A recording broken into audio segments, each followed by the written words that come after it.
Welcome to a brand new episode of Limelight featuring India's most admirable brands, brought to you by The Brand Story.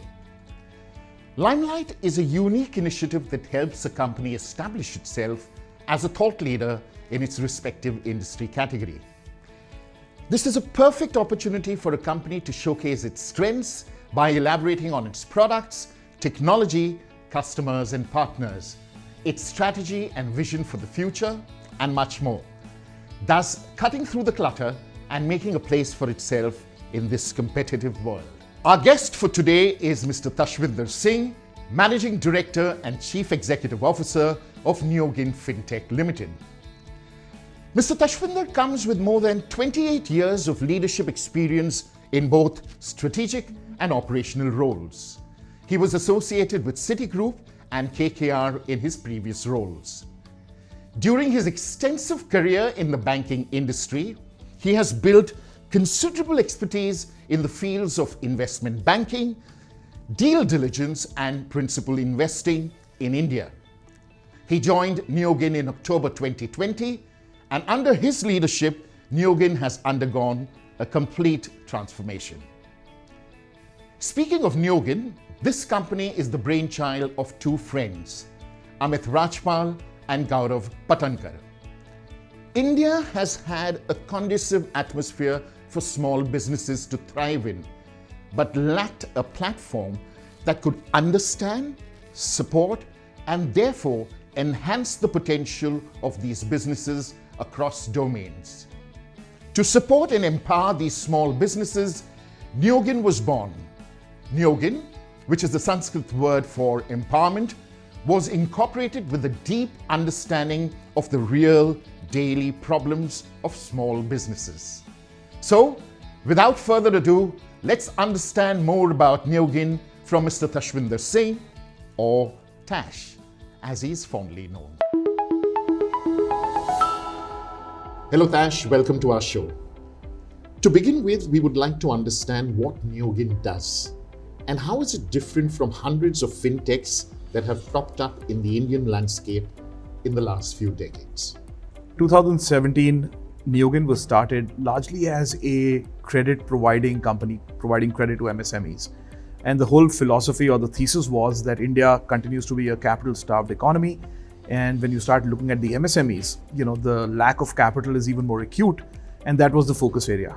But I think we pivoted very early on in our journey to understand that credit, lending, etc., requires deep insights and differentiated information about the borrower if you want to be successful.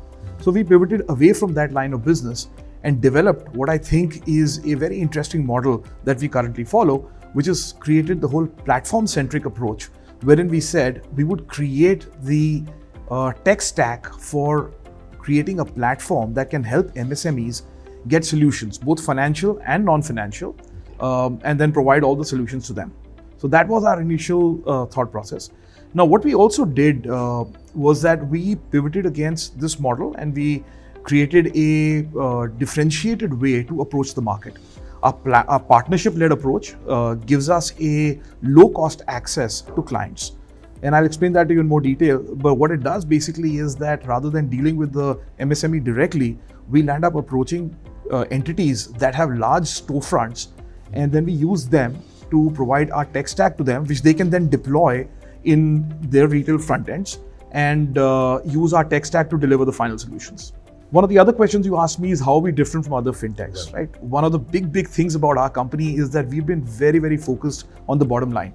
I think in a pretty early part of our evolution, right, which was last year, we delivered almost 2x growth in our revenues, and we were EBITDA positive, right? So not too many fintechs are EBITDA positive so early in their journey.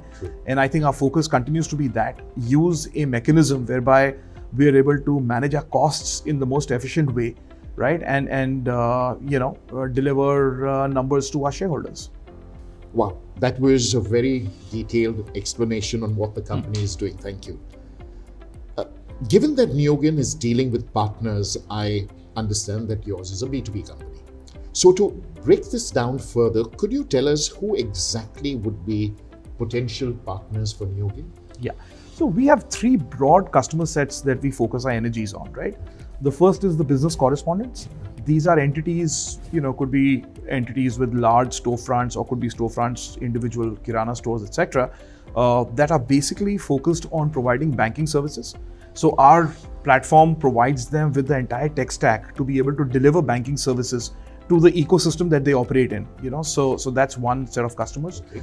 The other set of customers are the new age companies, fintech companies, etc., which have the aspiration to become neobanks. Now, we are not a neobank, but we have the tech stack to be able to provide, to help these companies provide neobanking solutions to their customers. So we are able to give them a plug and play approach whereby they could come to us and we could give them the entire stack of being able to become, effectively a neobank. And the third set of customers are really banks. There are tons of banks in India that have digital aspirations. We are helping power their digital aspirations for a bunch of banks. Very interesting. Could you tell us more about your recent partnerships and how are these various partnerships aligned with your ultimate vision? So Ivan, it's, we have to understand the landscape of our country. There are 63 million retail stores that exist in the country. There are less than 300,000 ATMs in the country. Now just look at that example, right? We are talking about 1.4 billion people, 800 million people living in rural India, 63 million retail stores and 300,000 ATMs, right? So our motivation is to go and convert as many retail stores as we can into effectively becoming delivering banking solutions, right? Banking services. So our approach to partnerships is to really look at those that have this infrastructure built out, right? So large institutions like a lot of microfinance companies like Bhafin, for example, or you look at India Post, which I think is arguably one of the most widespread network in the country. Right. These are the kind of customers that we go and talk to in sort of offering our tech stack to them to be able to deliver the entire stack of financial inclusion transactions to this network. So that's the focus for us.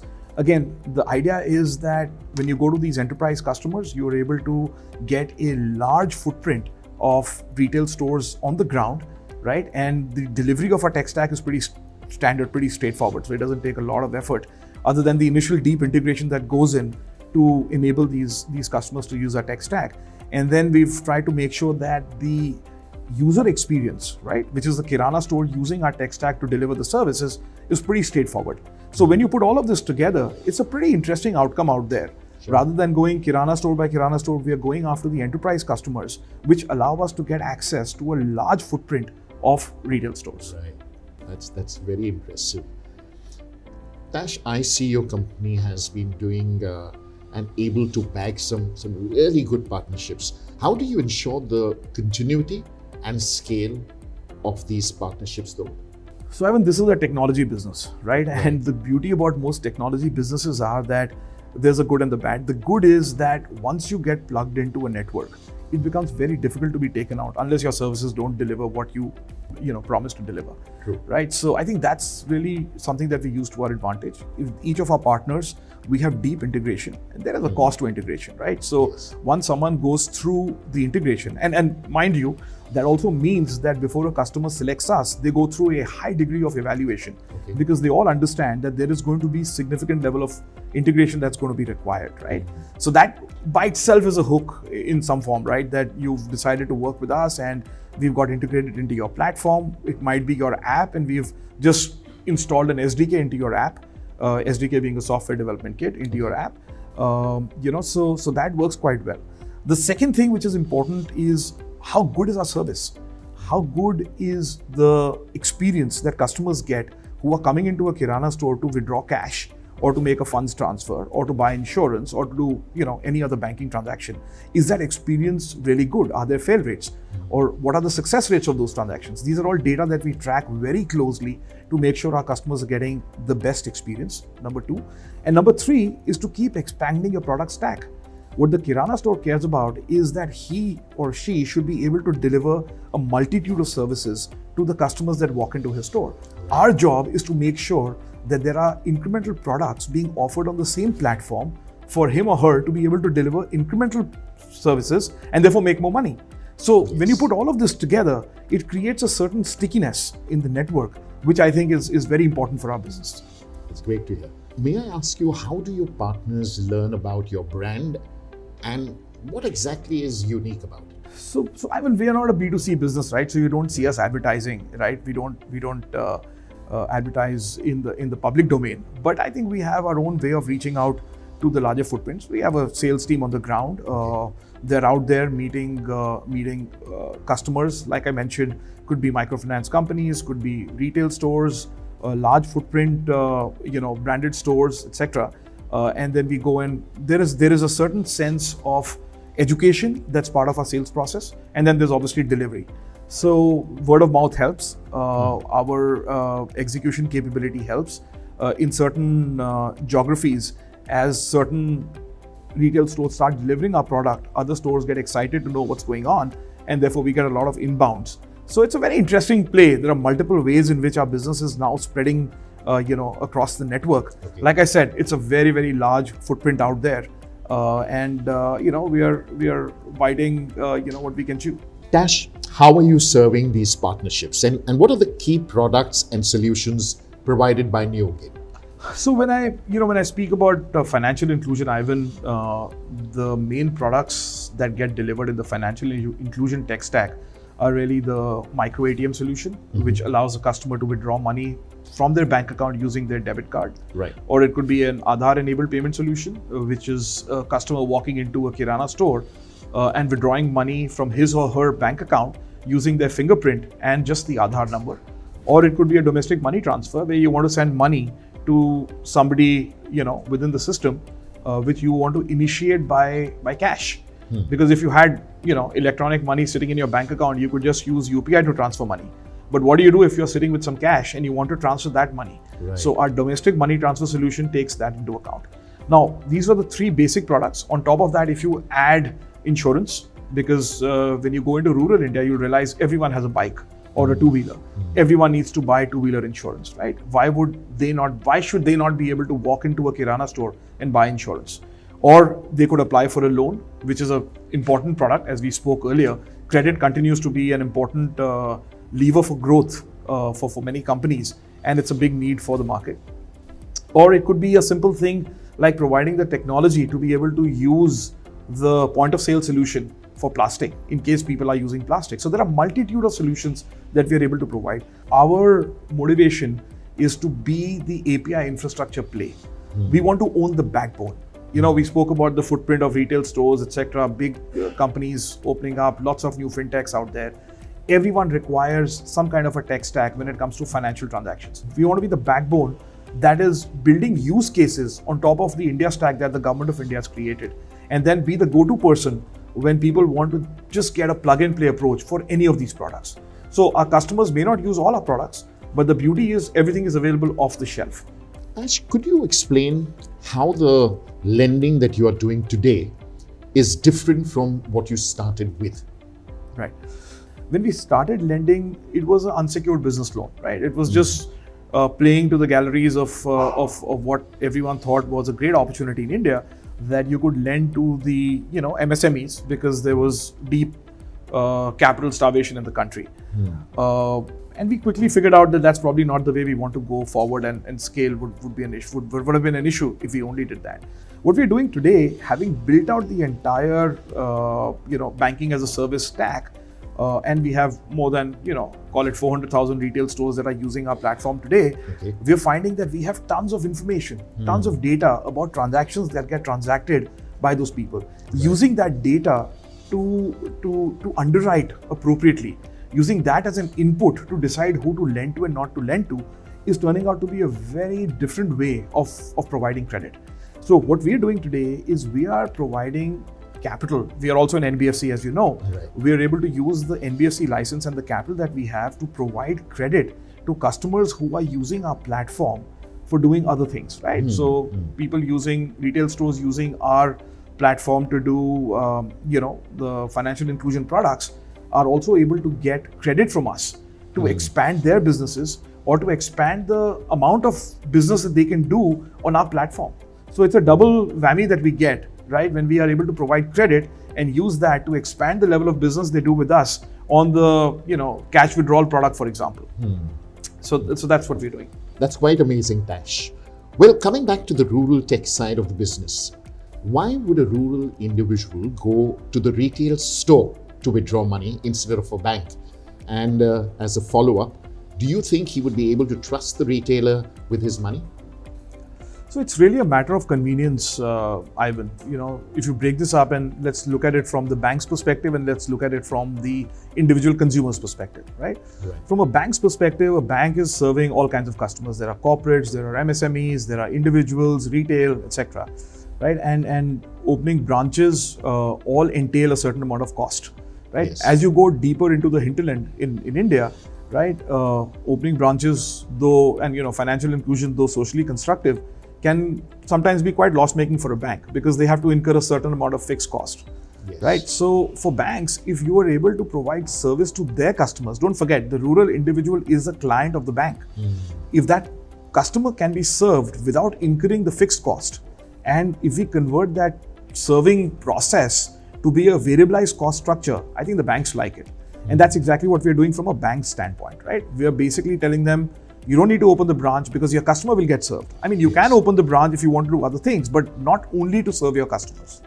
If you look at it from the consumer standpoint, what does a consumer want? The consumer wants convenience. Consumer wants to know that whenever he or she wants to access his or her bank account, he can do it in a jiffy. He does not need to go stand in lines outside a bank for a couple of hours before he can go and withdraw 2, 3, 4,000 rupees. Correct. Can he go and do it in a more efficient manner? Right? Again, one method is to keep increasing the number of ATMs that exist in the country, which has a certain cost to it. What we're doing is we are converting the Kirana stores to effectively become ATMs, right? Where a consumer could walk in, right, get authenticated, have used technology to make sure that the risks of fraud, etc., are minimized, get authenticated and get access to his or her bank account at no cost. Now that suddenly promotes financial inclusion. That suddenly provides comfort to the individual consumer, saying, listen, I get access to my bank account. I can draw down whatever money I want, when I want, and guess what? I don't need to pay for it because it's my own account I'm accessing. Yes. Now that is very powerful. So that's the proposition that we are trying to deliver for. I totally agree with you. Building trust and a trustworthy relationship is extremely crucial when it comes to dealing with money. I just wanted to understand what exactly is the revenue model of your company, if you mind sharing that, and how sustainable is this model? So the revenue model is actually pretty straightforward, right? Okay. So I think it's a transaction-led revenue model. We own the technology, we own the backbone on which all this is being transacted. For every transaction that gets done, we get paid a transaction fee. Okay. So our business is in some sense profitable on a per transaction basis. Unit costs, unit revenues, unit costs are extremely favorable in our business. And the idea is to keep scaling up. You see, the beauty with these businesses is that the economies of scale are tremendous because we've already invested in building out the tech stack. We've already invested in building out the pipes. Now we are spreading our wings and we are trying to expand the footprint that is using our technology. With every incremental footprint, my incremental cost is negligible, but all the revenues that I get in actually start flowing in through the bottom line. So I think the first 2 or 3 years of our business, we've invested in building out the tech stack. Now, slowly and steadily, you will see in the next few years, we will harvest on what we've built out so far. But like I said, the footprint is huge. So we need to keep investing in making sure that we continue to remain the go-to entity when someone wants to have anything to do with financial inclusion. Moving on to the next question, Tash, what are your plans to improve profitability? So Ivan, profitability is about scale for us, right? I think we're already on the path. Like I mentioned last year, we had positive EBITDA. I think as we get more scale, as we build our footprint more broader, as we have more transactions being transacted on our platform, automatically we will increase our profitability. So that's really the focus. The focus here is to keep expanding, is to keep growing our footprint and to keep increasing our GDP. Wonderful. Could you elaborate a little more on your hypergrowth strategy? So hypergrowth for us, when we created this strategy and we invested our initial capital of 50 crores, towards the later part of last financial year, I think the idea was that there's a virgin market out there, and I think we should double our efforts, triple our efforts to try and make our footprint, expand faster. Okay. We did about 9,000 crores, give or take, of GTV last year. And I think our hypergrowth strategy was that how can we just scale this materially? And materially meant that in 3 years, can we make this 10, 11 times? So we put a target for ourselves saying by FY25, we should be at almost 1 lakh crores, right? In terms of GTV. That's a pretty significant jump. Of course. And not to do this without making sure that we are not focusing on the bottom line. We are focusing on the bottom line. So we set a target for ourselves saying that we will be 10 to 12% EBITDA when we get to that level. Very interesting. My final question for you, Tash. For Niyogin to achieve these targets, what are its key focus areas over the next few years? I think for our business, it's now all about execution. The strategy is set, the strategy is proven. We've got some very, very marquee customers who are now using our technology. So it's all about execution. It's all about expanding our platform, right? So I think we are focusing on 3 real priorities for ourselves. One is deepening our relationships, right? Where we have expanding the footprint in terms of number of customers and number of people who use our platform. And thirdly, to expand our product stack. As long as we keep increasing our product stack, all 3 of these are vectors that can lead to increase in both our top line and our bottom line. So we are focused on all these 3 things. And like I said, it's about execution all the way from here on. Tash, I had a wonderful conversation with you. Thank you for taking time and spending time with us on our show. We wish you and Niyogin the very best going forward. Friends, that was Mr. Tashwinder Singh, Managing Director and Chief Executive Officer of Niyogin Fintech Limited, in this episode of Leading Brands and Leaders of the Nation, brought to you by The Brand Story. Do look out for more such episodes that we will bring to you from time to time. This is your host, Ivan Roderick, signing off. Bye for now.